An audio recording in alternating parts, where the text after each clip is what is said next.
His Excellency, the Governor of Aruba, Chairman of the Aruban Parliament and colleagues, Her Excellency, the Prime Minister of Aruba, the Honorable President of the Central Bank of Aruba, and the Attorney General, distinguished members of the different organizations, commercial unions, NGOs, dear friends, ladies and gentlemen, in the name of the University of Aruba and the Foundation for Quality Governance in Aruba, we welcome you all to this special event.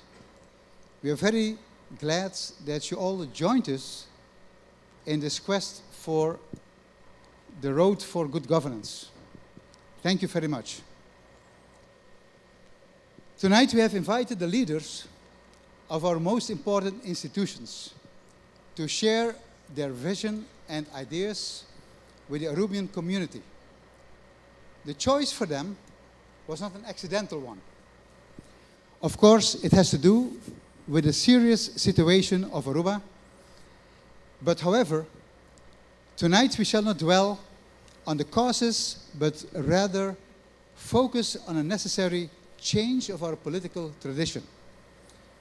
One of those traditions was the consistent neglect of the warnings, the opinions, and the recommendations of all national and international advisory and controlling institutions like the Socio-Economic Council, the Advisory Board, the Audit Office, the International Monetary Fund, and even the CAFT. For a time, that gave the impression that our governments were much smarter than all these institutions. Yet the results gave a more realistic image. Some time ago, I stumbled upon a most interesting report of the Central Bank of Aruba. It's titled, A Roadmap to Sustainable Public Finances, 2013-2017. I was deeply impressed about the professional way it was set up, taking its warnings seriously and executing only 25% of its recommendations would already do miracles for Aruba. But again, unfortunately, it disappeared in a government's drawer. And I thought this should not be possible, to keep these kinds of excellent documents out of the sight of the general public, who after all pay all the bills. So I approached the president of the Central Bank of Aruba to ask her if she would be willing to give some insight to the Arubian community about the warnings and recommendations to improve the state of Aruba. And as you have noticed, she was very willing to do so. May I present to you the first female president of a central bank in the Dutch Kingdom, Mrs. Jeannette Simmerleer.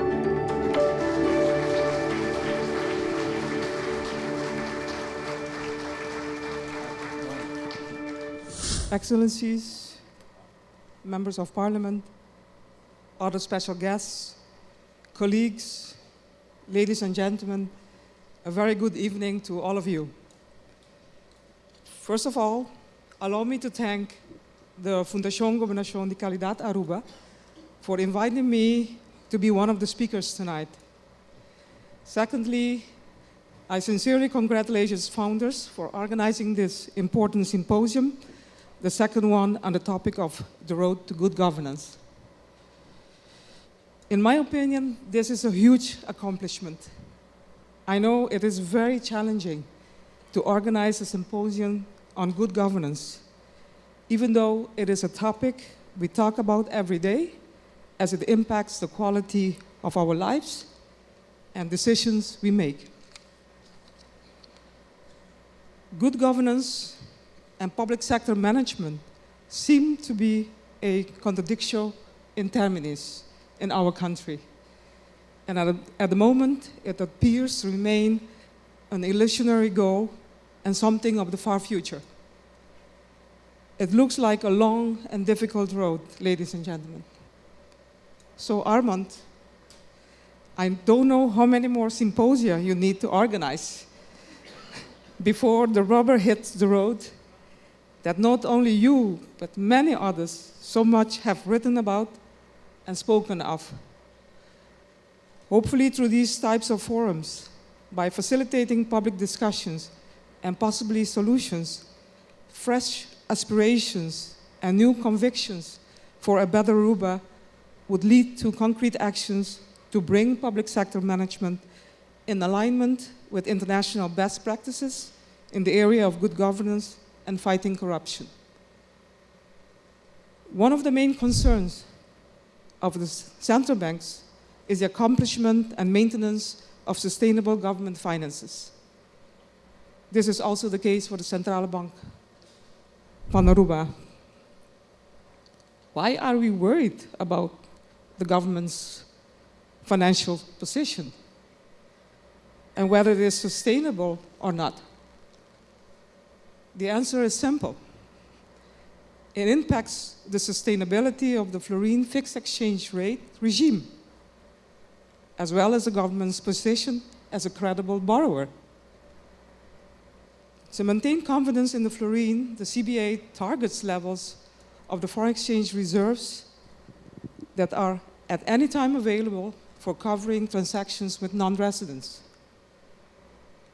It is quite a complex issue, but I will try to explain it in a very simple way. Besides the CBA and the commercial banks via credit, the government of Aruba has the ability to create florins via the issuance of debt. Excessive government spending pushes up domestic expenditures, which on their turn leads to higher consumption and imports, ultimately adversely affecting the level of foreign exchange reserves. Because of the relatively high level of imports due to the structure of our economy, the outflow of hard-earned foreign exchange is huge. The higher the spending by the government of Aruba, the higher the pressure on our international reserves, as well as on the domestic price level. The latter impacts the internal value of the florin and thereby the purchasing power of the consumers. As the guardian of the fluorine, the CBA has and will always duly act to protect the fixed peg of the fluorine with the US dollar. To this end, the CBA has sufficient tools at hand to pursue a credible monetary policy. While many governments tested the effectiveness of CBA monetary policy, it would have been easier if our founding fathers had also put in place an effective legal framework that is conducive to prudent fiscal policies, those that are more in harmony with frugal monetary policies. While in recent years, legal frameworks have been established to bring back government finances to a sustainable path, it is very sad to note that an external party, that is the Dutch government, needed to exert extreme pressure to have these in place through the enactment of the Landsverordening Aruba Tijdelijk Financieel Toezicht, the LAFT. Through the LAFT, the government of the kingdom has also become the ultimate supervisor of the government of Aruba. The prime supervisor of the government of Aruba, being in the Aruban parliament, was not the initiator of these laws. What causes the failure of timely and decisive actions by our parliament to bring and maintain government finances on a sustainable path? That is a topic on itself, which I won't address on this occasion. Having the left in place, which for the first time introduced fiscal rules to reach the goal of a balanced budget, is a good start towards sustainable government finance, but does not guarantee good governance. However, in my opinion, a necessary precondition to reach sustainable government finances is to legally anchor good governance in public sector management. How can we further improve good governance in the public sector in a structural and effective way? The World Bank defines good governance as the manner in which power is exercised in the management of a country's economic and social resources for development. It is described as epitomized by predictable, open, and enlightened policy making, a bureaucracy imbued with professional ethos, an executive arm of the government accountable for its actions, and a strong civil society participating in public affairs, and all behaving under the rule of law. Based upon this definition, we note that there are many aspects related to good governance. However, in this presentation, I will limit myself only on the need for fiscal governance, open government data, and a national anti-corruption strategy. Fiscal governance comprises those rules, regulations, and procedures that influence how budgetary policy is planned, approved, carried out, and monitored. Consequently, fiscal governance has many dimensions, such as numerical fiscal rules, fiscal reporting, macroeconomic and fiscal forecasting, independent fiscal institutions, medium-term budgetary frameworks, performance-based budgeting, and budgeting procedures. In our 2017 report, Sustainable Government Policies, recommendation to the government of Aruba for the period 2017-2021, we have suggested different pathways for strengthening fiscal rules and fiscal institutions with the ultimate aim of achieving and maintaining sustainable public finances. Specifically, we propose the government to consider introducing a balanced budget rule. Therefore, we welcome the new fiscal norms agreed between the government of Aruba and the government of the Netherlands for the period 2019-2021. Moreover, we recommended the government to consider introducing additional fiscal rules, such as a maximum debt to GDP ratio, a golden rule for capital expenditures, and a minimum expenditure for education. In addition to safeguard appropriate coverage going forward, fiscal rules also should include off-budget fiscal activities by imposing a limit on PPP projects. Great care should also be exercised to ensure that the fiscal rules are comprehensive, to prevent shifting the source of fiscal indiscipline to areas not covered. The aforementioned report, as well as the 2013 report, A Roadmap to Fiscal Sustainability in Aruba, just mentioned by Armand, are now available on the website of the CBA. In pursuing good governance, we advise the government of Aruba to fully adopt the concept of open government data. This implies that government data should be made available to the public with a view to improve transparency and accountability. Open data is grounded in the recognition that government data is produced with public funds, and therefore it should, with a few exceptions of course, be treated as public goods. The benefits of making public sector information data freely outweighs the costs. Ladies and gentlemen, by making government data available, public institutions become more transparent and accountable to citizens. Open data support public oversight of governments and help reduce corruption by enabling greater transparency.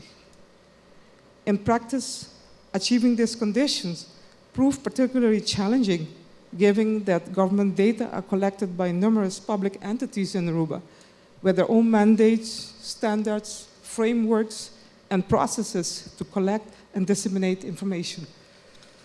Furthermore, depending on the institution, the dissemination of data can be subject to the approval by a ministry in charge of the domain in which the entity operates.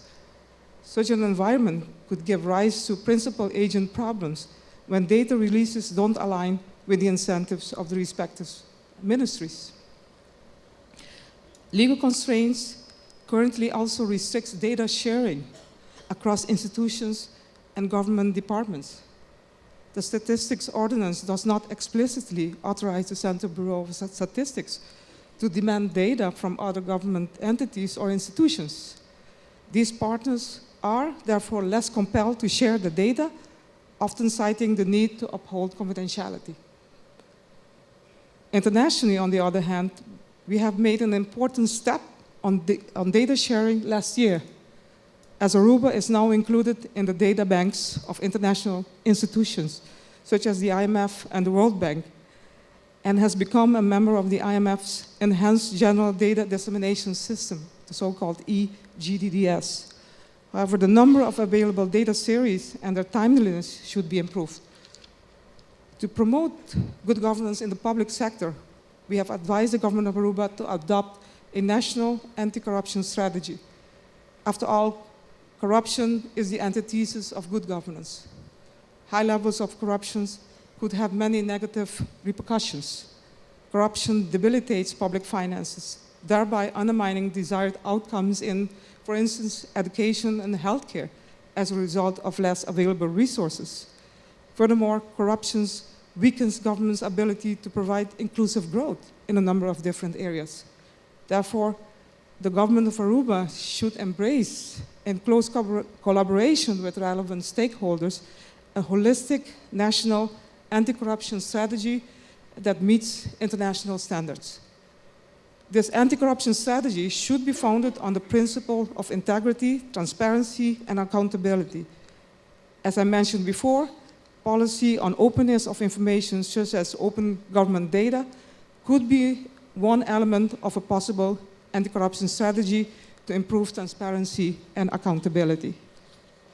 Another important pillar of the anti-corruption strategy should be institution capacity building. Addressing corruption requires effective institutions.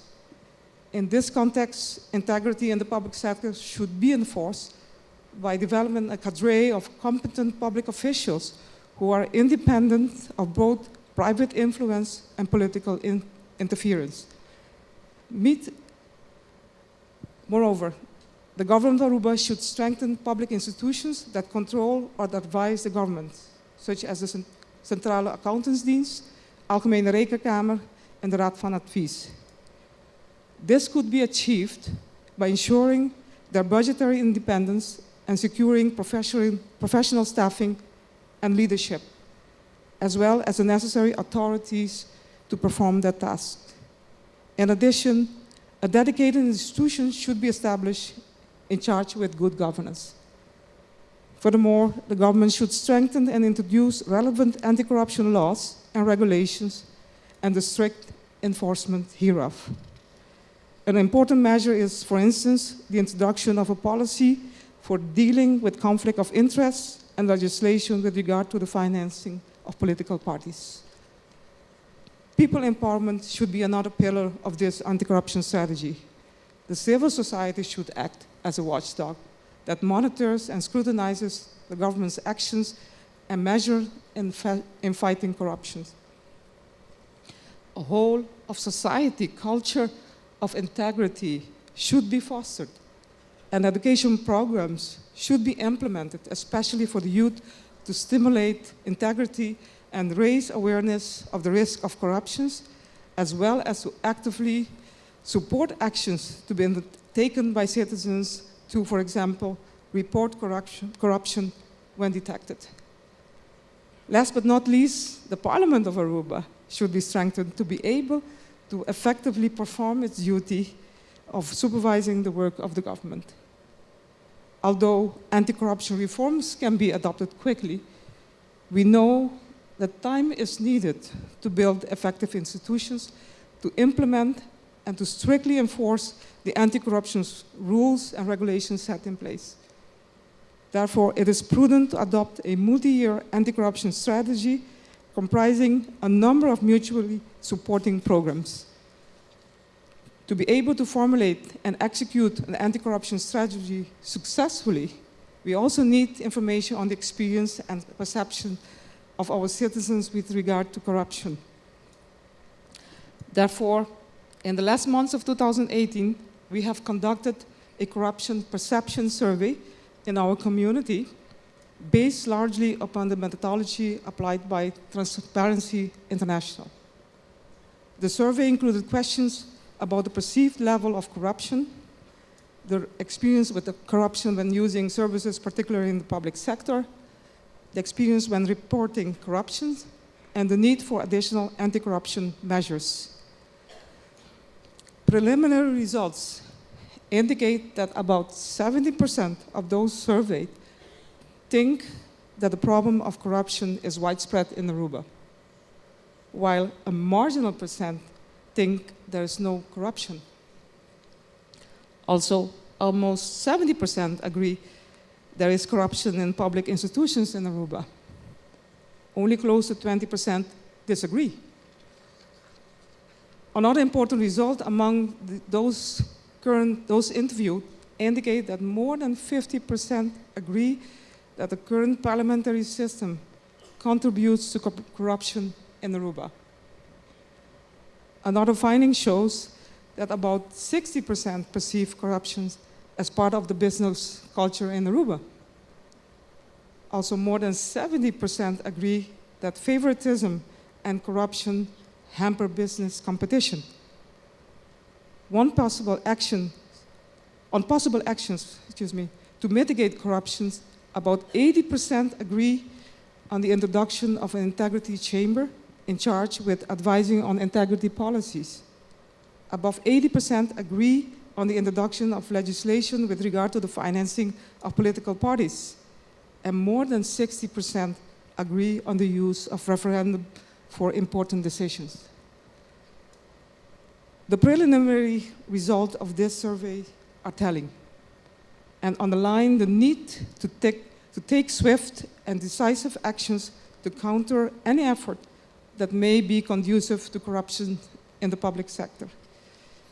Ladies and gentlemen, in concluding, I would like to stress the importance of a sound public governance framework, not only for the government of Aruba, but also for public institutions to ensure that they are well managed and supervised.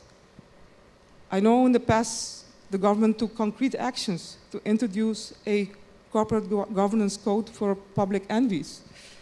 However, it may not have been fully and adequately implemented, regretfully. Therefore, the CBA is working on a draft state ordinance related to corporate governance as part of its advisory role to the government. In this way, the government can promote good governance on a public sector level, which is, as I stated in my earlier remarks, a prerequisite for achieving and maintaining sustainable government finances. The gap in complying with international standards on good governance seems big and discouraging. Good governance is a common good. It is not a privilege, and it transcends generations. So we're all in the same boat called Dushi Aruba. Let's work hard on the badly needed road, and perhaps during the next symposium, we can report on the progress we have made. I thank you very much.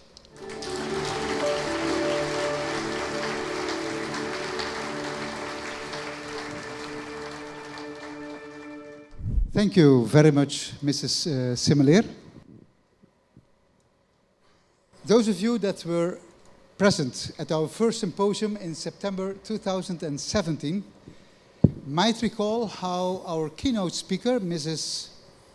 Wilkes Lingeland, dedicated the second night of the symposium to the special role of women in the quest for good governance. In this light, it might not be surprising that our current Prime Minister, being the first female head of state in Aruba, put as the most important goal of her cabinet good governance and integrity. Apparently, this was necessary as the previous decades of governance resulted in a catastrophic situation. Those years of governance were carried by the famous slogan from 1995, which was, "Good governance is bad politics." Or in other words, politics is only good as long as we practice bad governance. So, will the new coalition government be able to transform the old slogan to a new one, where good governance also means good politics? And is this new government going to change the tradition of neglecting warnings, opinions, and recommendations from national and international institutions which have so many specialized expertise? The most appropriate person to give you some insight in this is the Prime Minister of Aruba. So, may I present to you Mrs. Evelyn Wever-Cruz, who also did not hesitate one moment in accepting our invitation. To you all, Mrs. Evelyn Wever-Cruz, Prime Minister of Aruba.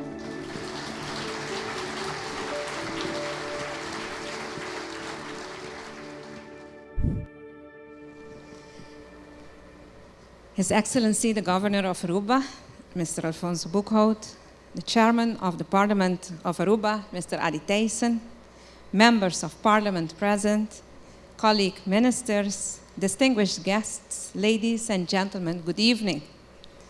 I would like to start by congratulating the Foundation Deugdelijk Bestuur Aruba in collaboration with the University of Aruba for organizing this very important symposium. And I thank you, of course, for giving me the opportunity to speak before you this evening. It's a real honor. Our government, Cabinet Wever-Cruz, was formed on the 17th of November 2017. Tomorrow will be 14 months of this date. We formed this cabinet after intense negotiations between political parties to form a coalition. We could have formed with a minimum of 11 seats in parliament, but we managed to reach an agreement with 3 parties, creating a broader majority with 12 seats in parliament. Each party has its own philosophy, its own vision, its own main areas of focus. But we agreed to focus on what unites us instead of focusing on what divides us. And one of the important topics that united us was integrity. I started a path to integrity from the opposition seats in the year 2014. Then, together with my colleague here, the President of Parliament, Mr. Adi Thijssen, we drafted a note called Integrity, Doing the Right Thing Even When No One is Watching. In this note, we analyzed the legislation that was missing in Aruba, and we proposed a path to follow towards integrity in Aruba. Not much could be achieved from the opposition in that time, but the road was paved. And now, being in government, we have the opportunity to apply the recommendations made. We see integrity violations all over the world. And unfortunately, Aruba is no exception. One of my nephews, Brian, he is a European law student in Maastricht, has shown a lot of interest on this integrity pathway of Aruba. And last night, he has helped me to make a list of integrity violations by politicians in recent years. In 1 hour time research, he had the 1 hour, I didn't. He had compiled a list of up to 22 cases of all continents of the earth. Most integrity violations concerned corruption, financial mismanagement, use of public funds for private means, sexual misconduct issues, credit card fraud, prostitution, pedophilia, interference with election results. So it is really not a problem that we only see in Aruba. But what about if we all work together to ensure that integrity violations never again occur in Aruba? I think that that is the main reason that we are here this evening, that you took time to come to this symposium this evening. In the coalition agreement, which led to the government program Junto pa Aruba, Together for Aruba, Chapter 1 reads, good governance, integrity, and transparency. Integrity was point number 1. And why? Because the people of Aruba have lost faith and confidence in politics and in government. Because integrity violations were often accepted. Because too often we looked away when it concerned integrity violations. Because persons of integrity within the public administration felt that they were not supported. Because, like we just have seen, 70% of the people of Aruba or more are convinced that there is widespread corruption in Aruba. And the new government wanted to change this. We want to gain the confidence of the people again.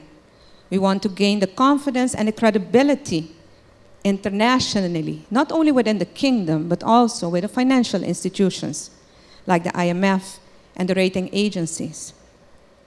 And therefore, we knew that integrity needed to be put very high on the political agenda. And most important, there was consensus. And inspired, unfortunately, by recent events in our Dushi Aruba, we decided that the moment to act is now. So, this is what we will do. I don't know who is handling the sheets, but if I can get the next sheet, please. Okay. This is what we will do. These are the main objectives that we're working towards. The first one is to institute the Bureau of Integrity. The second one, to institute the Chamber of Integrity. That's another body, different than the Bureau. The third is to institute an integrity supervisory body for state-owned companies and semi-public entities, and to introduce a uniform corporate governance code. And the fourth, to ratify the anti-corruption treaty. I will elaborate shortly on each of the 4 main objectives. The first one, to institute a Bureau of Integrity. And on this, we have booked progress. The Bureau of Integrity, Bureau Integriteit Aruba, BIA, has the task of raising awareness in the public administration and monitor integrity within the public and the semi-public services up to the ministers. This bureau will also be or have a hotline for the citizens of Aruba to file complaints or report integrity violations. First, we will start only within the public sector, but we aim to expand and receive also complaints and reports on integrity violations in the private sector in the future. To realize this vision, we could not have done it alone. We instituted a working group early in 2018. This working group consisted of the Prosecutor General, who was very willing to help in this process, the National Security Service of Aruba, the Veiligheidsdienst Aruba VDA, the Department of Human Resource of Aruba, and the Central Accounting Department of Aruba, Centrale Accountantsdienst. And we have made good progress since then. We have instituted the Bureau of Integrity on October the 1st, 2018, and we have appointed Mrs. Ameline Flaneging as the person responsible for setting up the Bureau, and this should be done by April, May of this year. Mrs. Flaneging works at the central bank, and we are very thankful to the central bank for having given her the opportunity to help us with this important task. We consider the central bank a very important ally in the path towards integrity and in the fight against corruption. So this is the first, the Bureau of Integrity. The recruitment process for the director of this bureau will start next week, and the job vacancies will be published also next week. The hiring, in case you're wondering, will not be in the hands of the government to make sure that the appointments are as objective as possible. The awareness programs will start soon, and once the Bureau is staffed, the first phone calls can be received with the complaints and reports on integrity violation. What will this Bureau do with these reports and complaints? This Bureau will first review each complaint and then refer the complaint to be investigated by the department which has to do the investigation. It's either the Human Resource Department or de Landsrecherche, het Openbaar Ministerie. So this Bureau will receive the reports and the Bureau will refer them, and the Bureau will follow up to make sure that each complaint or report is investigated. This Bureau will be as autonomous as possible and will have a legal framework. Why? Because we want to make it almost impossible, or at least very difficult, for any other government in the future to eliminate this Bureau. And only by creating a good legal framework, we can guarantee the sustainability and durability of this Bureau. And as I mentioned, this Bureau will be up and running by April and May of this year. That is the first one. The second one, the Chamber of Integrity. And this is another entity. The main task of this chamber is to scrutinize and to review decisions of the government. For example, public procurement. We have requested the Advisory Council of Aruba, the Raad van Advies, to advise us how to most efficiently institute this chamber. And in order for this chamber to be able to review the decisions made by the government, important legislation needs to be amended or to be introduced.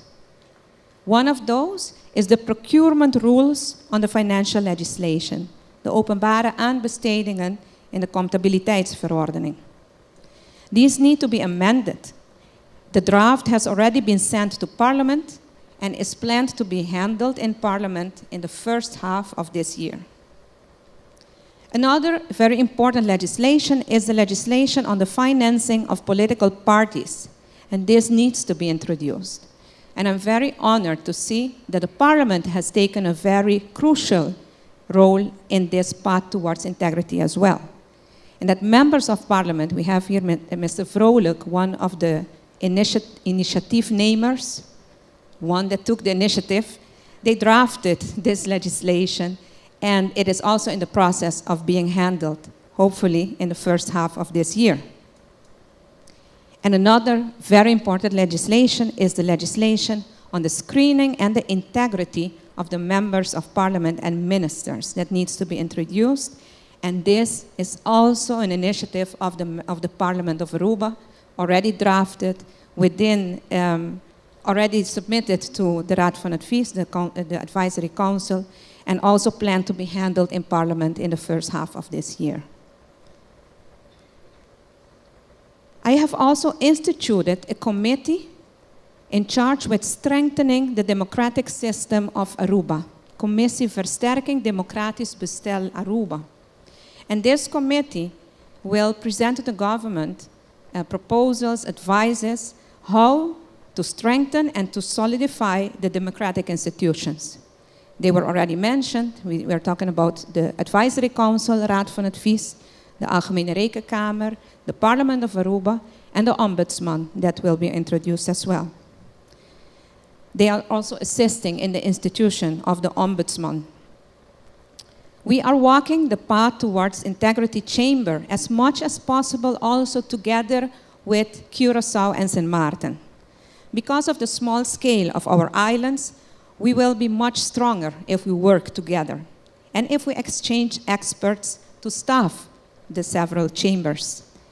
And in the second half of 2019 of this year, we expect to institute this chamber and to start the recruitment of the members of the chamber. To be more specific, in the third quarter of this year. So that is the second one. And then the third one. We will institute the Integrity Supervisory Body for state-owned companies and semi-public entities. And we will introduce a uniform corporate governance code. The body that we intend to institute will provide this uniform corporate governance code for government entities. We have started with making an inventory of the different corporate governance codes. We will inventorize what has already been done on this field, and the goal is to match everything as much as possible, and where necessary, taking into account the characteristics of each company to achieve a national ordinance on corporate governance, as you already heard by the central bank. And in addition, we aim in the coming months to institute a body responsible for monitoring and the standardization of the public entities. This will be an independent administrative authority that gives the government solicited and unsolicited advice and oversees the various areas on the state-owned companies. This body will also advise on the appointment and dismissal of members of the various boards of directors of the state-owned companies and the semi-public entities.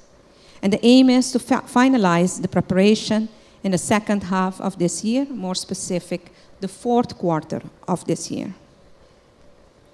And then the fourth main objective is to ratify the anti-corruption treaty. Aruba has not ratified this treaty yet. We are working towards this by checking off a list to be complied with before we can ratify. The Bureau of Integrity, the hotline for reports and complaints, the several legislations are part of this process as well. Once these objectives are reached, we can finally ratify the anti-corruption treaty. And these are the main objectives that we have to accomplish within this year. The Bureau of Integrity, the Chamber of Integrity, the Integrity Supervisory Body for the state-owned companies, and the ratification of the anti-corruption treaty. But of course, this will not be enough. We know that we have to take additional actions to guarantee integrity on the long run, especially for it to be sustainable. The subsidiary actions include, among others, a legislation for whistleblowers, investing in e-government, the tax reform we already started, and further investment in law enforcement, in human resource policy, and the department depoliticize the appointment of public employees. The legislation for whistleblowers needs to grant protection to those complaining or reporting integrity violations. Of course, we're not talking about rumors, we are talking about solid complaints. The second, investing in e-government. Why? Because we do not just want to, but we need to make government procedures more transparent, so we leave less and less space for corruption. And I'm proud to announce that we have partnered up with Estonia, the country leading in e-government. We have convinced the e-Government Institute of Estonia that we are a serious partner, and they are assisting us in this path. And as we speak, a delegation of Aruba is having the first training session in Estonia to kick off the Aruba e-government movement. And upon their return, they will give the further trainings here. The aim is to improve government service towards the citizens and to have a more transparent and efficient government. The tax reform. The tax reform is aimed to simplify the tax code, to improve the tax compliance. The first phase of the tax reform was completed last year, and we are now working towards the second phase by mid of this year, and we aim to finalize the tax reform mid-2020.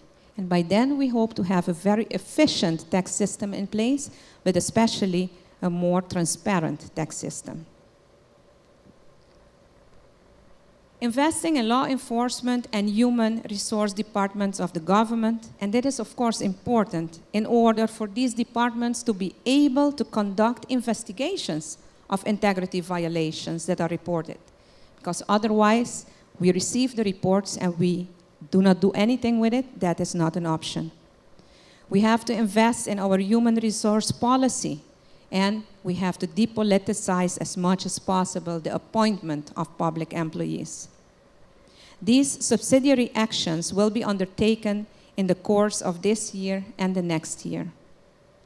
So, this is what we are doing and what we will do. But as with everything in life, the government cannot do this alone. We need to do this together. For corruption to take place, two parties are needed. The one receiving the bribe, but also the one paying the bribe. So, what do we expect from you? Basically the same. We expect for the citizen of Aruba not to engage in corruption. We expect the citizen of Aruba not to cut lines or engage into bribing public officers nor ministers. We expect from the citizens of Aruba to follow procedures. We expect the citizen of Aruba to report integrity violations. And we expect the citizen of Aruba to hold each other accountable. And we are not there yet. We are not yet where we need to be, but we have made important steps. In conclusion, ladies and gentlemen, we did not manage to have everything on rails within the first year in government because, unfortunately, there were other priorities that needed also very urgent attention. One of them is keeping Aruba outside of the danger zone of financial bankruptcy, or to avoid another instruction or kabay from the Kingdom of the Netherlands. We were successful up until now in this. And now that we have new financial arrangements in place, the attention focus is on realizing these objectives on the area of integrity. And 2019 will be the year in which we raise the level of awareness within the public administration, and the year in which we will finalize the necessary legislation. 2020 will be the year in which we will hold all those violating integrity codes accountable. And I'm confident that we will succeed. You know why? Because we have a public prosecutor's office and a police department that have shown that high-level corruption investigations can be conducted and can be taken to court also in Aruba, as we all unfortunately could have seen this week. And I'm confident that we will succeed because we have a parliament that is working very different than in the past years. A difference of almost night and day. Debates are conducted on a very professional level, and the members of parliament are sometimes very critical of the policy of the government. This parliament is really exercising its control function very seriously. But it's not only the prosecutor's office and the parliament. It's because of NGOs and partners like the Foundation Deugdelijk Bestuur Aruba and the University of Aruba. We consider these foundations, these NGOs partner in the fight against corruption, as is also the central bank. And last and certainly not least, I'm very confident that we will be successful in this fight against corruption because we have citizens like you, people that take the time to attend symposia like this one. You are our most important critics. You keep us on the right track. And we do this because you want this and because Aruba deserves this. And these, ladies and gentlemen, are very historic moments. We are writing a new chapter in the history of our country. Let's work together to make this a real successful chapter and a successful endeavor, so that when our future generations look back at this time, they will always know that we started this new chapter in the history of Aruba, the path towards good government and integrity. And let yourself always be guided by integrity, by doing the right thing, even when no one is watching. I thank you very much.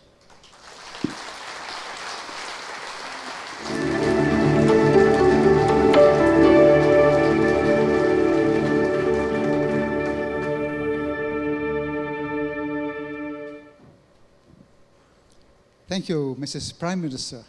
And I must admit that I am quite impressed with the two presentations that we have just had, where we can see a kind of change of hearts.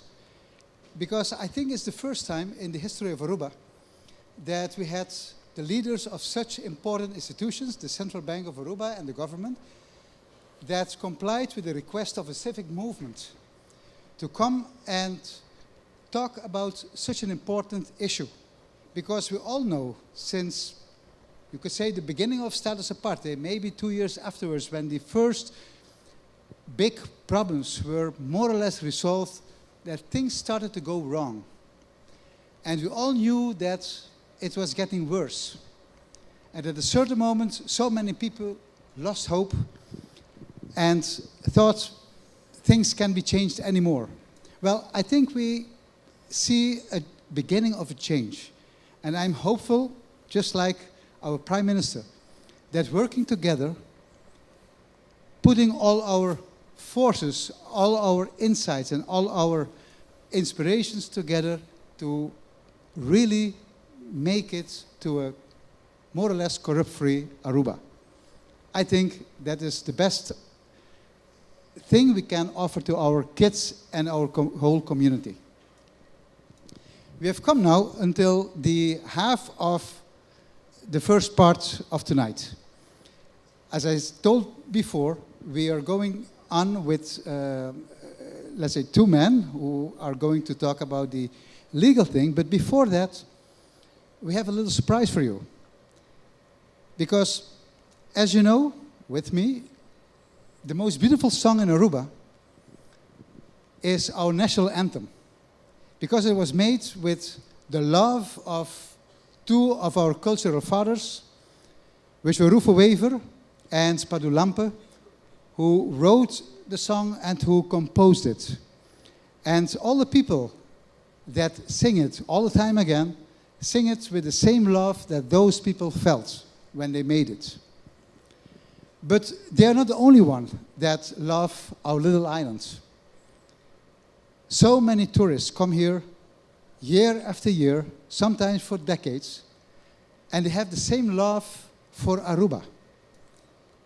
And some of them have tried to express it in the same way that Rufo Wever and Spadulampe has done by means of a song. And we chose one song that really impressed us very much. It was written by a Dutch technical assistant to Aruba who lived here some years. And when he was leaving Aruba, he wanted to leave like a little souvenir from him to the island of Aruba as a thank you for all the things that he experienced.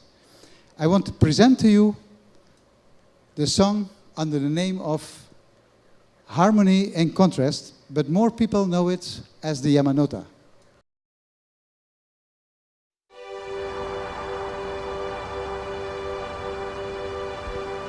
De blauwe zee, het witte strand, en de cactus zomaar aan de kant, maar ook de noordkust, ruig en woest.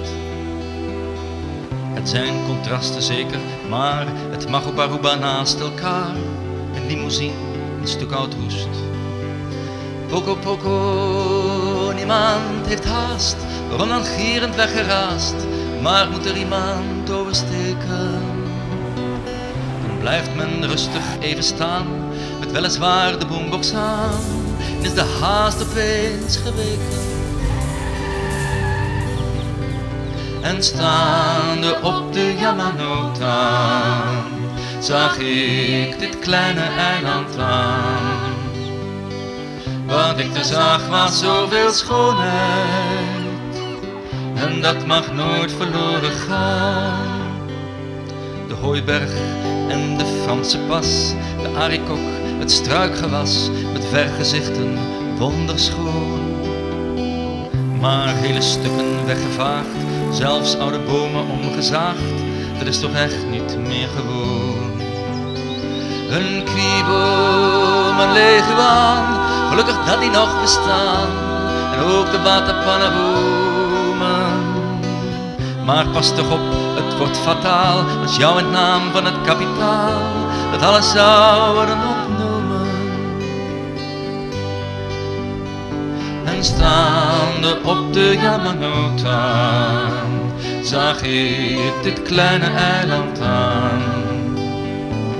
Wat ik er zag was zoveel schoonheid, en dat mag nooit verloren gaan. Het Spaans lagoen en ook de brug, dat zie ik graag nog eens terug. De village en oranje stad, prachtige vissen en koraal. Aruba heeft het allemaal, en Boca Prins, wat mooi is dat. Hun vissersboten, een luxe jacht, een flamboyant in volle pracht. Gebroken flessen, resten eten. Helaas, ook dat komt nog wel voor, maar de verbetering zet door. Er wordt straks niets meer neergesmeten. En staande op de Yamanota zag ik dit kleine eiland aan. Wat ik er zag was zoveel schoonheid, en dat mag nooit verloren gaan. En weer een nieuwe shoppingmall met vlak aan zee een grote hal, want de vooruitgang staat niet stil. Dan kijk ik toch veel liever naar een felgekleurd Prikichipa, maar dat is nou eenmaal het verschil. Voor de loketten heb ik lang gewacht, het gaat steeds anders dan je dacht. Maak je niet druk, het zal niet baten. Ik heb hier veel geduld geleerd, een heleboel geaccepteerd, zelfs winkels waar je Spaans moet praten. En staande op de Yamanota zag ik dit kleine eiland aan. Wat ik er zag was zoveel schoonheid, en dat mag nooit verloren gaan. Voordat de jet vertrekken gaat, mijn laatste goed bedoelde raad: denk met respect aan je natuur, opdat je steeds weer wordt verrast door het harmonische contrast. Wees daarin alsjeblieft secuur. Nu, Mashadanki, ik moet weer terug. Ajo, het ging toch veel te vlug. Maar wat ik zeker meen te weten, deze herinnering gaat mee. En daar ver weg over de zee zal ik Aruba nooit vergeten. En staande op de Yamanota zag ik dit kleine eiland aan. Wat ik er zag was zoveel schoonheid, hoe lang zal dat blijven bestaan?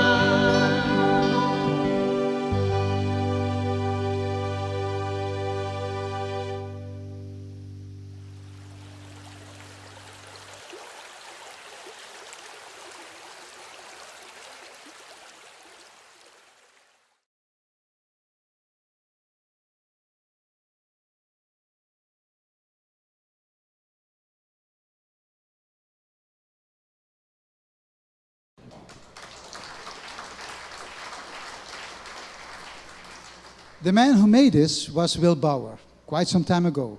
And I think it's worthwhile to mention also the singers, which were Arjen de Bie, some a really good, excellent singer, and his wife Flora. And I think it would be a very nice evening to attend their singing because they have such a large repertoire. But then coming back to this symposium, as I said, the second half is different. It's a different one, more on a legal way. And the best expert to guide this part will be my colleague, organizer, Mr. Glenn Today, Chancellor of the University of Aruba, who is going to attend you now. Thank you, Armand.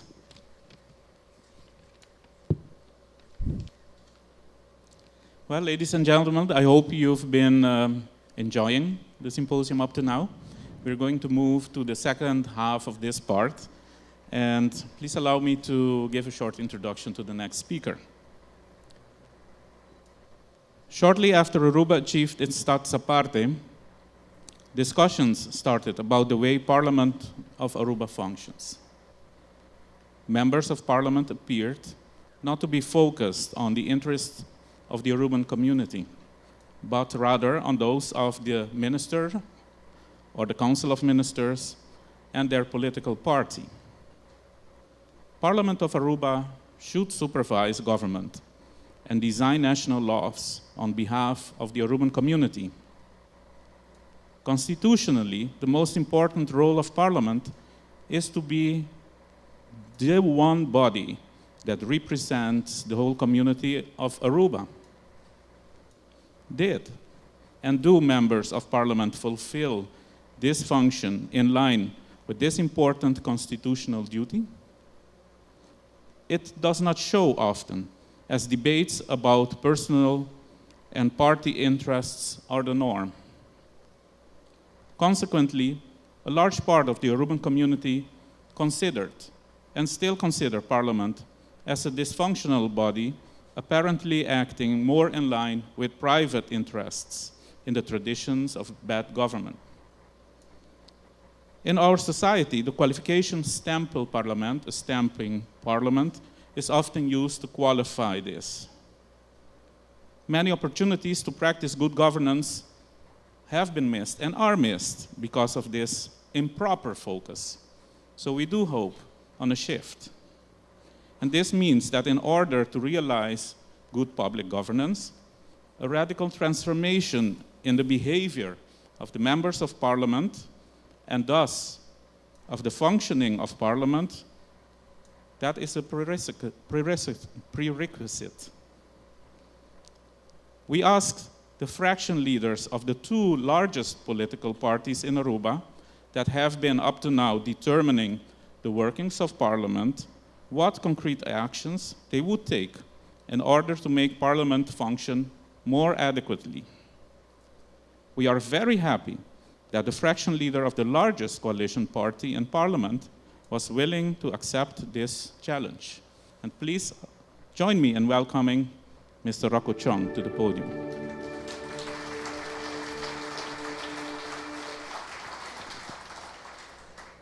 His Excellency, the Governor of Aruba, Mr. Boekhout, His Excellency, President of Aruban's Parliament, Mr. Adi Thijssen, Her Excellency, Prime Minister of Aruba, Mrs. Evelien Wever-Cruz, other ministers, Member of Parliaments, and this very impressive crowd, good evening. I would like to thank the organization of the Foundation Quality Governance Aruba for inviting me and having me speak tonight on Parliament's role when it comes to promoting good governance. I just learned that I'm part of a dysfunctional body, and according to the survey conducted by the Central Bank of Aruba, we contribute to over 50% of corruption, so there's a lot of work for us to do. Now, all jokes aside, I'm very honored to be standing here tonight and be able to address this impressive crowd because I think this is a very important subject matter. My presentation, I have 15 minutes to address this, and the content of my presentation, I will have a brief introduction. Afterwards, I'll talk briefly about good governance, briefly what the literature states about good governance, because I think this is very important, because what I might consider good governance, someone else might not consider good governance. Afterwards, I'll talk about specifically 4 initiatives that Parliament undertook to promote good governance. And finally, I'll talk briefly about recent developments within the Kingdom of the Netherlands when it comes to good governance. As I already mentioned, and Mr. Today also mentioned this, Parliament's role is already anchored in the Constitution. But besides this, I still chose to illustrate Parliament's role with regards to promoting good governance by using statements out of 3 very important documents, which are the WODC report, which is an investigative report on the state of good governance in Aruba. I also would like to accentuate a policy report that specifically addresses if good governance is a national responsibility or a kingdom responsibility.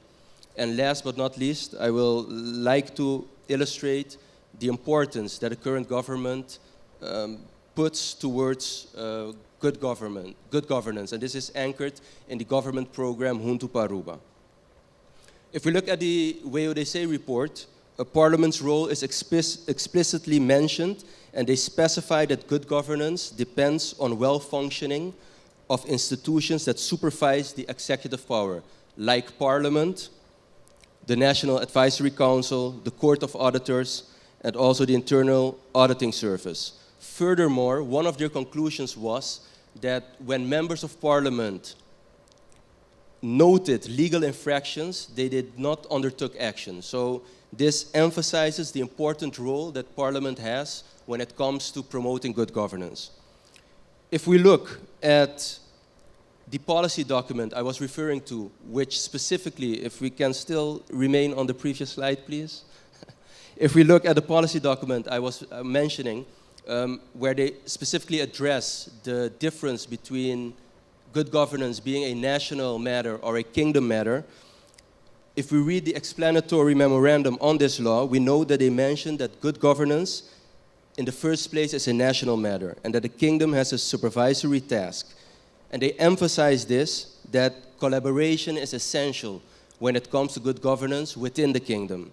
And that's also the reason why on the interparliamentary platform IPCO, we still have a committee that attends these issues. And why I mention this is because in 2014, fact is that Aruba went under supervision due to lack of good governance. And that's why I still wanted to illustrate this, that in the first place, it's a national matter. Last but not least, as I mentioned, in the government program, Junto para Aruba, good governance is one of the key priorities of the Aruban government. And as a member of parliament, which obviously supports the current government, it's important for us to take note what's written in this government program, because we need to supervise developments within this program. Specifically, the government program talks, when it comes to good governance, about reinforcement of our democratic state by ensuring that institutions that have a supervisory task function well. And furthermore, they specifically mention the role of the parliament in controlling the government. Now that we know that parliament has a crucial role when it comes to contributing to good governance, I would like to go to the next slide and talk a bit about what good governance is. And I don't want it to be a lecture, but since the subject matter is very broad, I think it's important to briefly accentuate what most of the literature indicates when it comes to good governance. And as a member of parliament, again, I think this is very important for us as well, because it guides us in the initiatives that we take, and it also helps us to remain sane in this crazy world of politics. As I mentioned, good governance is not a clear-cut topic, and there are numerous definitions. However, all the definitions emphasize three aspects, and I think all of them were mentioned by the previous speakers. Good governance always talks about transparency, integrity, and accountability. Government governance arose from corporate governance, and corporate governance is a system, according to the literature, which companies use to direct and control their processes, a system of checks and balances. And I wanted to illustrate this because when it comes to the government, most of the critics always mention that it's a very bureaucratic system. We want a system that is very efficiently. However, this is also oxymoronic because on one hand, we want a system that is filled with checks and balances, but on the other hand, we want a system that is very efficient and makes sure that all petitions are handled within days. And that's not always possible. As I mentioned, government governance arose from corporate governance, and when we look at the definition of government governance, it is here, according to the literature, that good governance also came into, they started to talk about good governance. There are 6 aspects, and I only wanted to address 3 of these aspects because they also have raakvlak, as we say in Dutch, with the initiatives that Parliament is undertaking right now. They talk about a minimum state, which emphasizes that the government's role should be limited, and according to this vision, governance is the acceptable phase of spending cuts. The term good governance arose from government governance, as I mentioned, and is defined as the exercise of political power to manage a nation's affair with a minimum of institutional, legal, and political involvement. And last, they characterize good governance, good government governance, as a social cybernetic system. And I will address this in my final slide, when I also will briefly talk about my personal experience when it comes to good governance as a member of parliament. If we look at the parliament's initiatives on the next slide, there are 4 that I would like to address tonight and briefly explain what they entail. And the Prime Minister already mentioned legislation on screening of ministers and members of parliament, and legislation on financing of political parties. And these 2 initiatives specifically address the integrity aspect of good governance, because the main goal of these initiatives is to reduce integrity risks. And last year, a member of parliament, Mr. Edgar Vrolijk, who's also here, took it upon him to present an initiative law which regulates the screening of ministers and members of parliament. And the main goal, as I mentioned, of this initiative law is to ensure the integrity of ministers, which stimulates good governance, integrity, and transparency within the government. This law can be seen as an instrument to decrease integrity risks, and it basically provides a legal basis, if I can put it like that, to dig deeper into financial and judicial background of any candidate to become a minister, but not only of the candidate, also of his or her partner. So it's a law, obviously, that needs to have also its checks and balances, because it goes very far. However, we do believe that it's necessary. Another law that was an initiative law from Mr. Vrolijk is legislation on financing of political parties. And we believe it is fundamental to the democratic process that it is not influenced by sponsors or moneylenders. We believe it's beneficial to democracy that financing of political parties is well regulated, even if it is only to take away the impression that the political process is being influenced. A well-regulated system can once again stimulate good governance by enforcing transparency. And the proposed law will not only have an effect on political parties, but also on political candidates.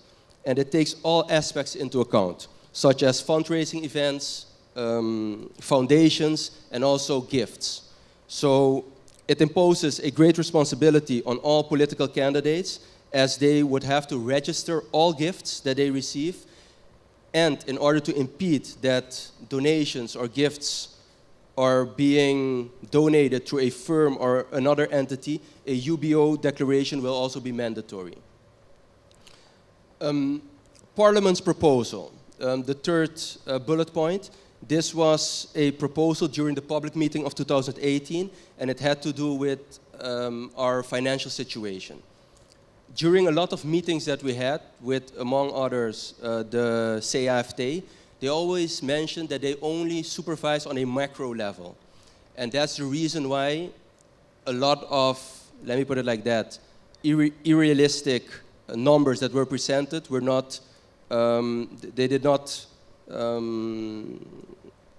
notice those unrealistic numbers. So as one of the supervisory institutions also, as Parliament, we thought it's very important to come with a proposal that was accepted by Parliament, to have the government come and explain halfway throughout the year how they are executing the approved resources by means of statistics, realistic statistics. So we had, in Dutch we call it uitputtingscijfers, of each department within the government to make sure that they were not overspending what was approved. And the reason why we did this also was because in 2017 we were confronted with the fact that we had to approve additional resources. And that's why we think this is very important, and we understood that it was for the first time in the history of Parliament that this initiative was being undertaken. So this is also what we will continue to do for this year's budget, which we approved last December, but halfway throughout this year, the government will also again come to Parliament, because if it's necessary to adapt, we want to do that halfway throughout the year and not at the end of the year. Reinforcement of the supervisory institutions, I think the Prime Minister addressed that. There's a committee that is presided by the President of Parliament, Mr. Thijssen, which will oversee that this year all supervisory institutions will be completely independent from government. Because even for the financial aspects, all these supervisory institutions still depend on the government. And I think not only for the financial aspect, but also for the aspect, if they want to recruit employees for the respective institutions, this has to be, it has to be able that these institutions can do it by themselves. Last but not least, the last slide, the road to good governance. This is not one of the roads in Aruba, but the road to good governance, I believe, is a road that is under construction. I mentioned that one of the definitions of good governance, good government governance, is that they define it as a socio-cybernetic system. And this describes government governance as the result of interactions between political, social, and administrative actors. And I still would like to emphasize this, because often when we talk about good governance, we only look at the government, we look at Parliament, we look at the supervisory institutions, but I truly believe that we all have a very important role when it comes to good governance, and when it comes to promoting good governance. Because me, myself, for instance, as a politician, as a member of Parliament, every decision I take, I need to take into account internal factors. All the people that support our party, my fellow colleagues within Parliament, the ministers. As the Prime Minister mentioned, we're sometimes very critical when it comes to certain decisions that the government takes. But even so, if you're critical and you still agree with the government, the opposition will label you as being a stempelparlement. If you do not agree with the government, your own party will label you as being opposition within the coalition. So it's very important to understand this dynamic, because I truly believe that we all can contribute to promoting good governance on the island. And we all, and I heard the President of the Central Bank mention that we all should be watchdogs, and I agree with that. However, I believe just as everyone expects us politicians to be objective in our decisions, objective when it comes to promoting good governance, I think that's the same standard that we should set to each one of us. Because we all, including the media, the environment, but also all governmental departments, have a crucial role when it comes to good governance. I'm very optimistic. I think the plans that the government has laid out can truly contribute to re-establishing confidence within politics on the island, and I truly believe that it's a perfect roadmap to achieve good governance. And as a member of Parliament, we obviously will contribute to that, but I truly believe, and I want to emphasize that before I close, that it's not only a task of the government or of Parliament or one of the supervisory institutions, it's a task of us all. Thank you very much.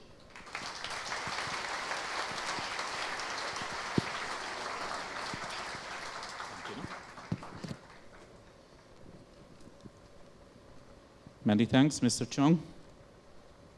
And since it's a task of us all, we've asked one more speaker to also share his ideas with us this evening. And please allow me to introduce him. Different governments, since our status aparte, featured one or more ministers suffering serious doubts about their integrity. Shortly after the beginning of the status aparte, our second Minister of Economic Affairs was investigated for possible corruption and had to leave his office. At the beginning of this century, we had the case of the Fund for New Development in San Nicolas, where several enterprises and previous ministers were criminally charged for actions while they were in office. And this week marked, as was mentioned before, the beginning of the Ibis case, with the prosecution of a previous minister because of, among other things, suspected money laundering while in office. Even so, there is significant dissatisfaction in the Aruban community because of the gut feeling, usually based on rumored or experienced indications that more than one minister has misbehaved in a criminal manner. Fueled by criminal investigations, prosecutions, and convictions of politicians taking place in alarming quantities all over the world, there is a popular desire for an Aruban public prosecution that is more active in this field. This is usually accompanied by vivid and sometimes wild speculations about criminal behavior, criminal law, and the reasons behind the proceedings of the public prosecution. In criminal law science, this is often referred to as an overstrong expectation of what criminal law can justifiably do. Because of the delicate nature of this subject matter, it is best not to limit ourselves to guessing and speculative opinions, but to hear from the highest authority in Aruba on this subject matter, the Prosecutor General himself. Therefore, please join me in welcoming Mr. Alexander van Dam.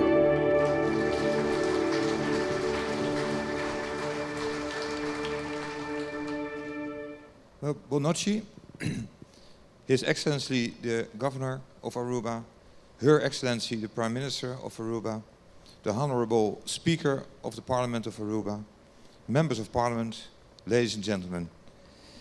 For me, a very difficult task to be the last on the row of speakers, but I will also be so brief as Mr. Chong was. I will try to close within 15 minutes. First of all, allow me to extend my gratitude to the organizers, Mr. Hessels, of the Symposium on Good Governance, to invite me as a speaker in order to make a small contribution to the increase of awareness on good governance, on public integrity in Aruba. My speech will focus on integrity in and of the public sector and the contribution of the Public Prosecution Service in Aruba to public integrity. When I started as a AG, they call in the United States, back in 2016, I approached Omaira Lares. Is she here? Yeah. She's there. I can see her. I approached Omaira Lares of DRA, and she's the director of the Human Resource Organization of the government of Aruba, to establish a sort of integrity platform together with her and with the prosecution service to emphasize the necessity of an integer government. But she warned me on my second day of working back in 2016. She said, Alex, please don't do this, because there is a taboo on mentioning the word integrity in Aruba those days. And you can imagine that I was flabbergasted. A lot has changed since then, and that has been put forward by the previous speakers. And I will also go into that in the subject of integrity. You can see the slide behind me. I have to look sometimes up because there's also a screen. So there's not that I'm afraid that something will happen here, but otherwise I cannot, otherwise something will go wrong in my presentation. But first let me start with a simple question. What is integrity? And you can see it on the slide. If you can go back to this one please. There are a couple of terms mentioned on that side. And I'm sure that most of you have heard this question many times before, or even ask himself or herself whatever he or she is integer. Am I right? Next, please. Integrity is the quality of being honest and having strong moral principles. And secondly, the state of being whole and undivided. There are several definitions of integrity. And according to the Oxford Dictionary, integrity is the quality of being honest and having strong moral principles, as well as the state of being whole and undivided, as you can see on the sheet. The Organization on the Economic Cooperation and Development has also made their own, next sheet please, has also defined public integrity as the consistent alignment of and adherence to shared ethical values, principles and norms for upholding and prioritizing the public interest over private interests in the public sector. You can see that, you can read it on the sheet. Next please. Integrity versus corruption. In everyday speech, corruption or corrupt behavior is used as the antonym of integrity. A person is corrupt when he or she is granted power and he or she misuses that power to benefit him or herself of another. Next sheet, please. This is a very interesting one. This is the damage of corruption. And you can, the small letters, but there's more than $1 trillion paid a year in the world. And you can imagine the damage of those enormous amounts of money. And the damage of corruption or the damage of lack of integrity on society can be very substantial. And according to the OECD, corruption hinders public and private sector productivity. It stimulates inequality and poverty, and it undermines opportunities to participate equally in social, economic and political life. Furthermore, we should not neglect the damage to society caused by acts of corruption of politicians and civil servants. This undermining behavior destabilizes the functioning of our democracy, where the people no longer can trust their own government and their own civil servants and their own politicians. Next one, please. The integrity of our public administration requires constant attention, and to ensure the proper functioning of our democratic society, it's important that citizens can trust the public administration. Trust is very important in that. And this trust, ladies and gentlemen, is put to shame when people that work in government or hold public office are not integer or guilty or suspected of corruption. And it is precisely these individuals who can be expected to be honest and committed to the public cause. An integer public administration is characterized first and foremost by integer politicians. They have to give the good example to the people. And of course not only politicians, but also people who are working for that same government.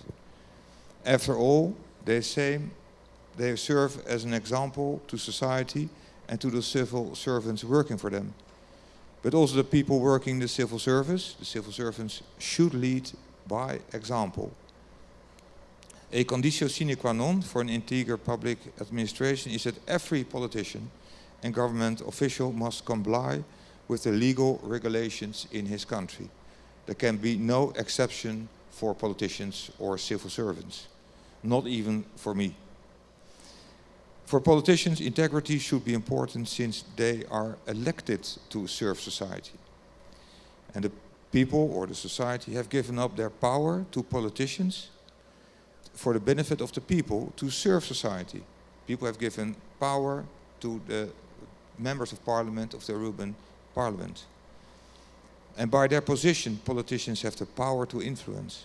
And of course they have a very big responsibility to represent or to present the whole population. Consequently, there is the risk that they will not always use their power to serve society. And when and we should be aware that that should not be happen. Muir Kaptein describes in his book, The Servant of the People, that integrity starts with that politicians should know what their position entails, because integrity is related to their position. Integrity also demands knowledge and compliance with both the letter and the spirit of the written and unwritten laws. Integrity is also acting consistently, not only with what is generally accepted as moral, what others think, but primarily with what is ethical, what politicians should do based on reasonable arguments. Next one, please. In 2010, can I have the next sheet, please? Thank you. In 2017, the OECD issued a recommendation on public integrity that's built on 3 pillars, as you can read. First one is having a system in place to reduce opportunities for corrupt behavior. So sort of internal checks and balances. Secondly, changing a culture to make corruption unacceptable socially. And when we saw the slides of the president of the Central Bank of Europe, I also was quite shocked to see such a high percentage of people, what people said in that enquête. And thirdly, making people accountable for their actions.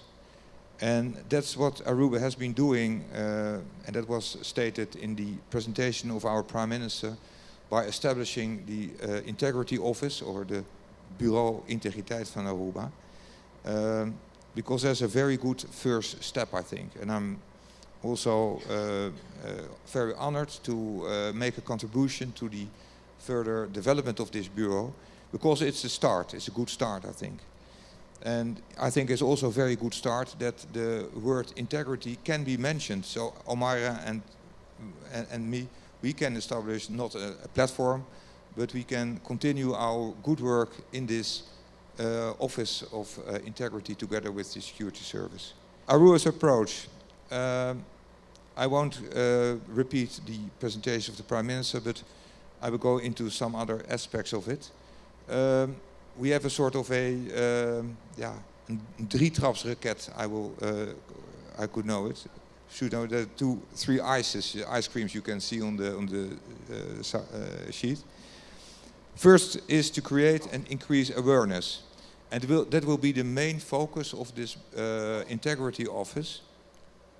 And we want to increase awareness within the entities constituting the public and semi-public administration, including the ministers of the government. The second stage is taking disciplinary actions by the human resource organization of the government against those who are guilty of corruption, politicians and non-politicians. And third, we use the penal law as the ultimate remedy, ultimum remedium. But as Mr. Glenn today just said, it's the last resort to use me and my colleagues to combat breaches of integrity. And I would like to underline that this is the ultimate remedy, since the penal law has only a limited role in the promotion of integrity. Nevertheless, I'm very glad that the Prime Minister just stated tonight to invest in law enforcement. And I thank you very much for that. And I made a procès-verbal of it, so I can use it for later. Because when, as law enforcement, you get more means of more people, more then you're always glad. But I hope sincerely that by creating an increase in awareness, and if that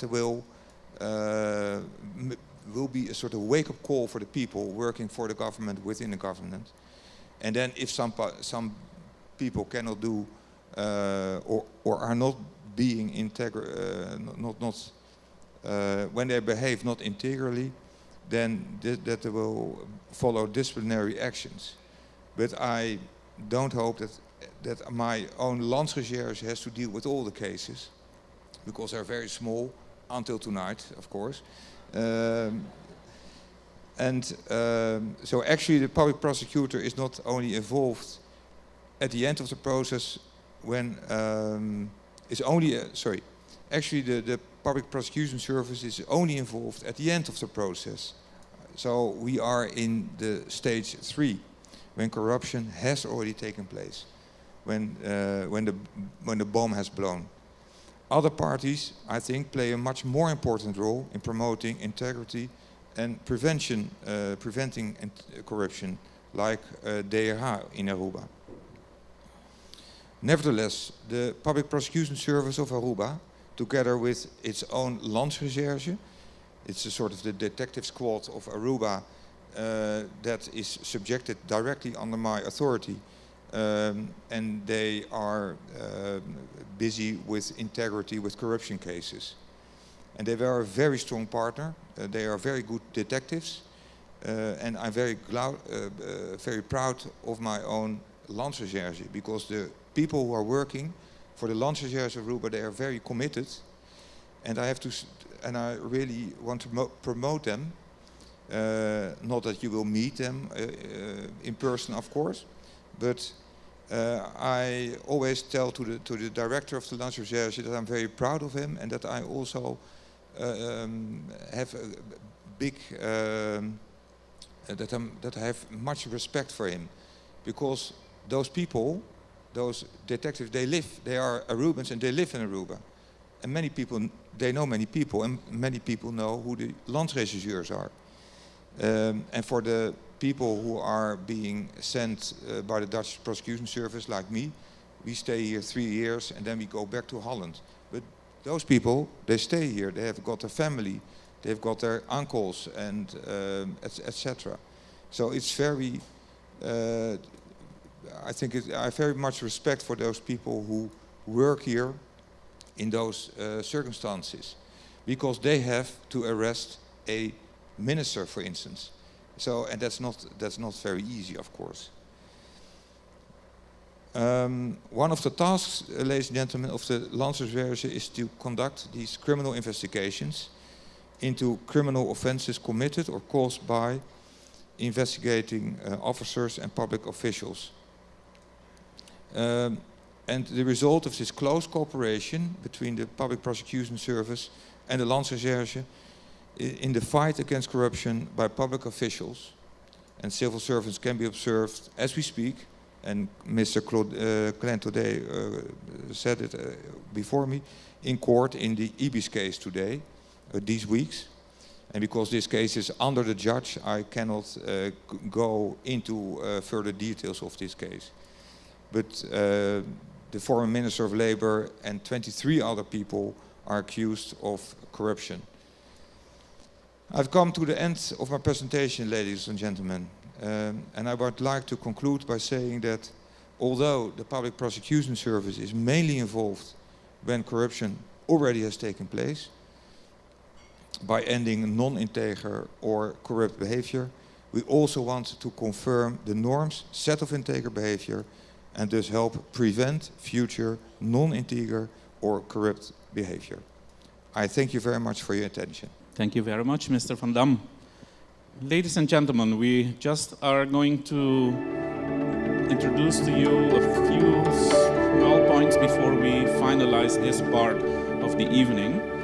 First of all, both me, representing the University of Aruba, and after me, Armand Hessels, representing the Foundation for Quality Governance of Aruba will just talk very shortly about activities we are going to be having in 2019. The reason why we say this is because it has been mentioned a few times tonight already. It is important for us as citizens of Aruba to be active, and we do hope that the University of Aruba and the Foundation for Quality Governance of Aruba are seen also as fellow citizens. And in such we can partner with the other citizens of Aruba to take action so we can support everybody that is working on the road to good governance in Aruba. And first let me just show you, talk to you about 4 points, the University of Aruba, 4 actions we will be taking. It's also on the slides. First of all, this year, there will be an appointment of 2 professors and their chairs. One of them will be for the following subject, governance and public services, and the other for governance, community, and cohesion. And these will be, with the support of our Minister of Education at the Government of Aruba, be appointed to the Faculty of Arts and Science of the University of Aruba, and they will particularly be working from within the Department of Organization, Governance, and Management. It's very important that they are coming to Aruba, in my view, because they will support us with the second step we will be taking. We started already on this particular project to create the Good Governance and Leadership Institute within the University of Aruba. This was mentioned at the first symposium that the Foundation for Quality Governance of Aruba and the University of Aruba organized. We did mention that we had the intention, but we have taken these steps and are almost there, ready to be starting. This institute will focus the University of Aruba attention and resources on good governance issues, leadership issues, and the combination of these two. The OGM, Organization, Governance, and Management, and the professors I just mentioned will play a leading role in this. The goals will be to do scientific research, design academic education programs and modules, and provide service to community to raise the level of good governance and leadership in our Aruban community. Then thirdly, we will start with a lecture series soon, focused on good governance in Aruba. And this will happen within a period of 3 months from now. And this is a collaboration between 2 of our faculties, the Organization, Governance, and Management, and the Law faculty.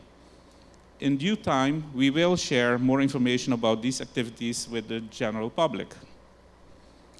And finally, we will enhance our collaboration with others in the field of good governance, those working to promote good governance in Aruba. This year, we will maintain focus on collaboration with all who wish to do the good work. Of course, we will continue to strengthen also our collaboration with the Foundation for Quality Governance in Aruba. And next to this, all the collaborations we have in Aruba, there is a new and interesting first collaboration for our university outside of Aruba on this subject matter. We will be offering good governance training to the Bonaire Island Council, probably in February, together with the Association of Commissioners from the Netherlands.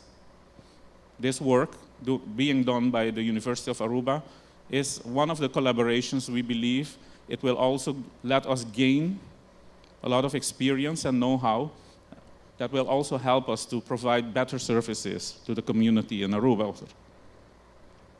Our approach doing all of this will be that we believe that good governance starts from within each and every one of us.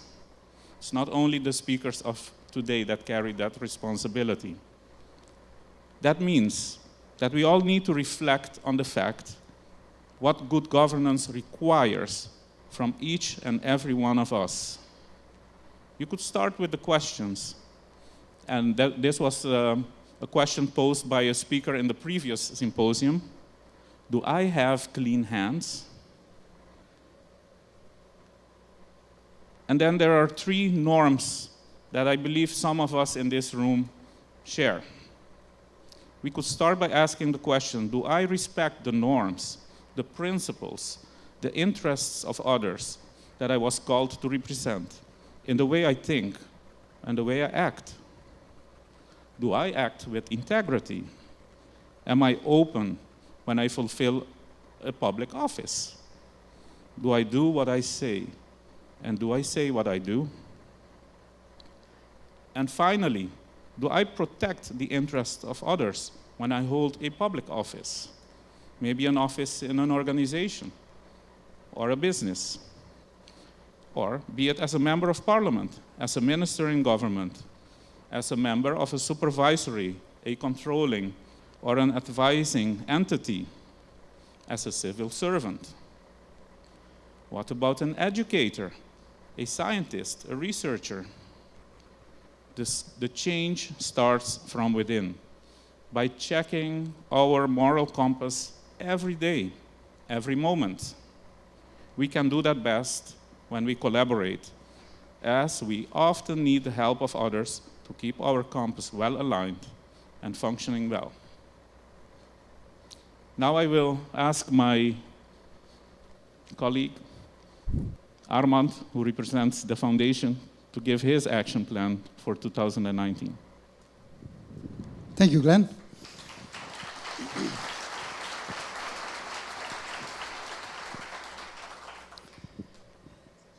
When we started in September 2017 with our first symposium, afterwards it became a little bit silent about our foundation. And people asked, what happened? Did you stop with all your efforts? I said, no, just try it yourself and try to do something on the long term on this, with this topic. It takes not only a lot of time, it takes a lot of energy. And at a certain moment when age gets older, your energy is diminishing a bit. But I took 1 year, a little bit more tranquility, and then to start up this year with a lot of energy. That's why we started this year in January with the symposium. But it is the start of a complete plan. And that plan started already a little bit in, let's say, October more or less, when we got permission from the Council of Ministers to give a presentation. And the presentation was based on all the different reports that we have put together and published and which are accessible on our website. Reports on the personnel policy, reports on the financial administration, on the functioning of Parliament, on transparency and things like that. Recently, we just finished a report on the social economic policy in Aruba. And if you read all these reports, you get a frightening image. But it is not the reason to frighten people. It is the reason to make people conscious about what is wrong and that we cannot go on with this way of governance. We have to know what is wrong in order to correct and in order to improve the quality of our governments. We cannot improve without identifying what is wrong. So that is the meaning of all these reports. These reports have been put together, have been made a summary by means of this presentation, and I'm really glad that we got the permission from the Council of Ministers to make a first presentation. Later in the year, by November, we did the same with a section of Parliament. We're going to do it with the university in the beginning of February. With the Central Bank of Aruba, also we got that opportunity. And so we go on with the different institutions in Aruba, with the commercial sector, with the union sector, and finally we put it even on the TV and in Facebook and so on to make people conscious of the importance of having a good governance. So that is one of the first plans. Then, The finalizing report, because I said from the very beginning 2 years ago, 6 reports will be written, and the finalizing report is a report about integrity. Well, tonight you heard already something about integrity. That will become the main topic in that last report, where we do a kind of a summary of everything. Symposium. It is not one symposium per year this time. We'll have different symposium. The next one to be in coming April. And soon you'll get more information on that. After that, in the course of the year, we will have more symposium, among others, with the question if this governance model that we are using, this democratic model, is the best one for a small island like Aruba. And we are going to start within a short time with informative videos that make people aware, because it's very known everywhere in Aruba that our reading culture is not really very developed. So we're going to put all this information, all this knowledge in short videos of between 1.5 and 2 minutes to make it accessible to everybody in Aruba. So that is the plan. And then you see another one, as soon as possible, one without a real date, because that date really depends on the cooperation of the government, parliament, and the Aruban community. Because that is what we talk, the National Integrity System Assessment. The 4 first points are points that we have always done with our own capacities, both financial and personal. And it was not too much money. The symposium was a lot of money, yes. But the rest really was very cheap, because I did all the investigation as my contribution to the Aruban community. And I did it for the simple reason that I was always treated very well, and I'm very grateful for that. So that was a cheap shot. And I always got assistance from the very beginning, from my sweet daughter Karen, who set up the website and the Facebook page and so on, and is going to have a very hard job. Together with our good friend Emmanuel Smith, who has done this terrific setup for tonight and is going to work with me with the producing of videos. This all, of course, with the consent of my dear wife, Micheline, who has to miss me quite some time in this period. So that was cheap. The other one, the National Integrity System Assessment, is a much more elaborate piece of investigation. I cannot do that because of the time, because of the energy, but also because of the expertise that I just don't have to do this. And I show you, if I go on, please. Next slide. Next slide, yes.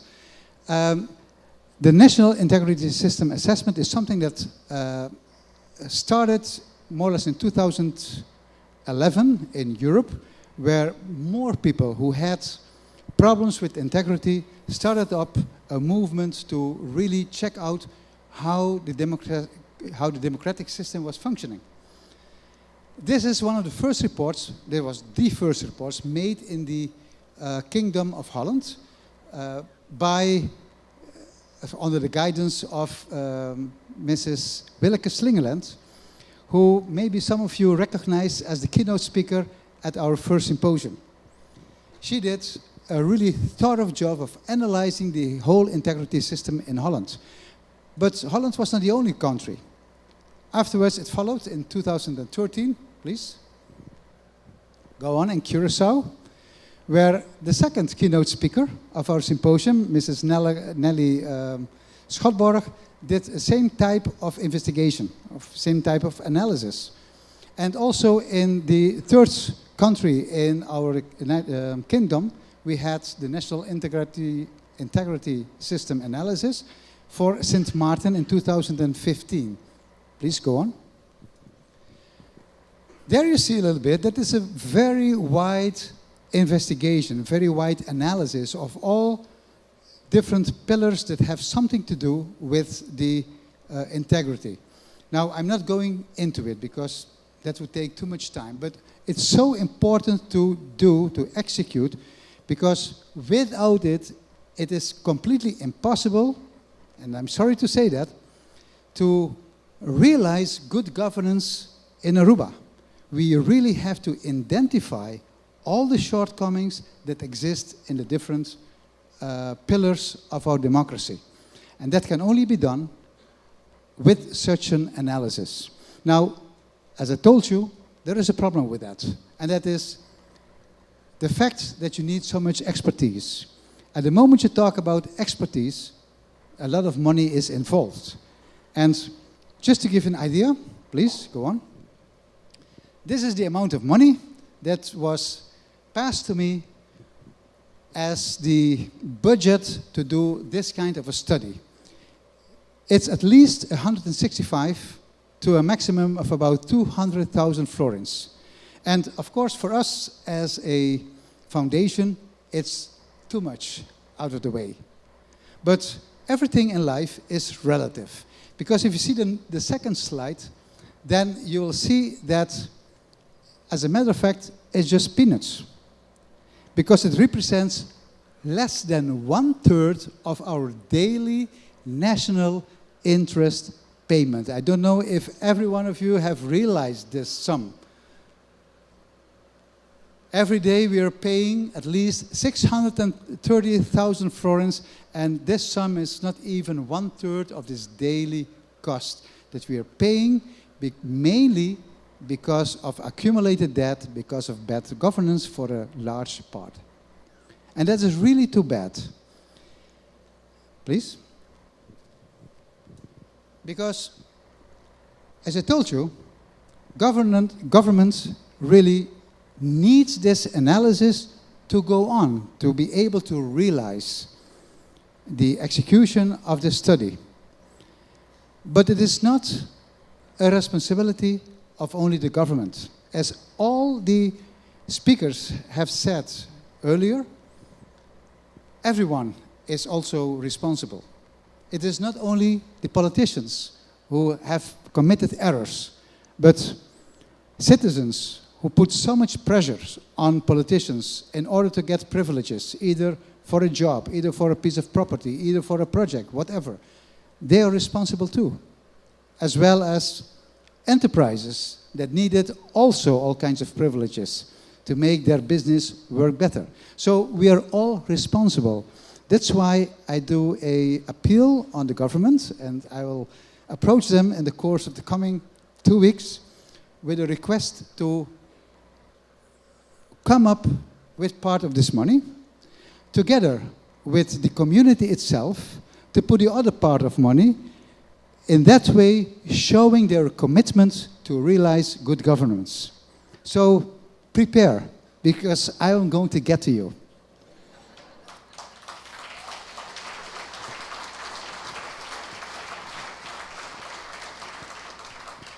And what I said there is the best investment ever, because if it just takes 200,000 florins to do an analysis that is a prerequisite to realize good governance, and if the results will improve the quality of governments, that will free hundreds of millions of florins at a certain moment, you don't need too much of a enterprising brain to realize that this is the best investment ever to be done in Aruba.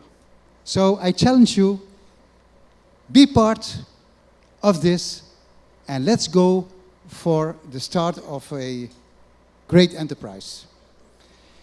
Before going on to the next part, I really want to make use of this opportunity to thank the governor of Aruba very much for his presence here at our second symposium.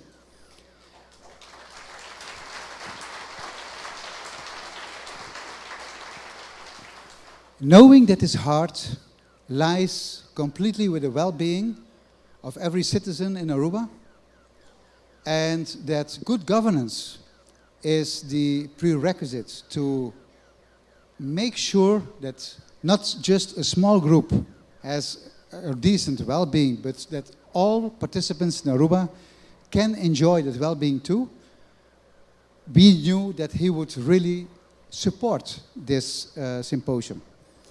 And being here tonight, I'm sure that he don't only inspires us, but he also inspires the government and the Aruba community to take part on this path, on this road to good governance. So I really want to thank you again, Mr. Governor, and I make use of this moment also to ask you please to stand up for a moment, because unfortunately the governor is going to leave us now. Thank you very much.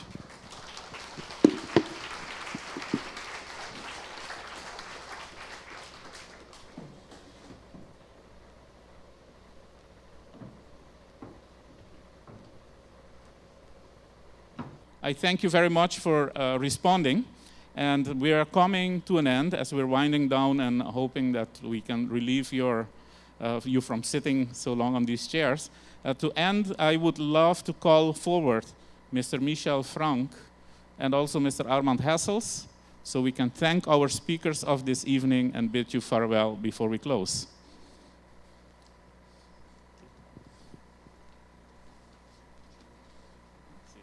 We have a small token in which we believe it's not something that will in any way touch your integrity or cause you to govern badly. But it's a token of appreciation for all your efforts and contributing to this evening. It includes some ingredients to spice up your life.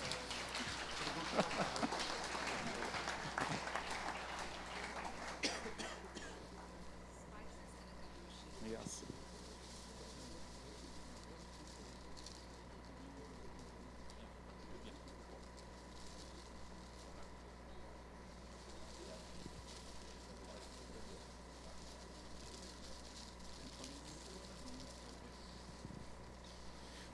Well,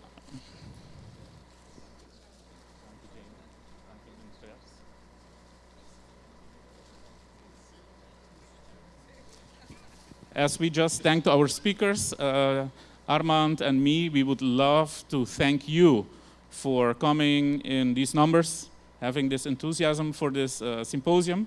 It gives us the willingness and the inspiration to continue on the road towards good governance in Aruba. And we commit to continue to organize events that will help us to continue the dialogue and process on the road to good governance in Aruba, and complete transparency and openness, and engaging all who are necessary to be engaged on this path. Thank you very much for your assistance. Before you leave, there is the opportunity to network, to talk, to reflect with a drink and some food. So you are welcome to stay, and we bid you a bom hora de caminda, as we say in Papiamento, for if you are going to your house later on. Thank you very much.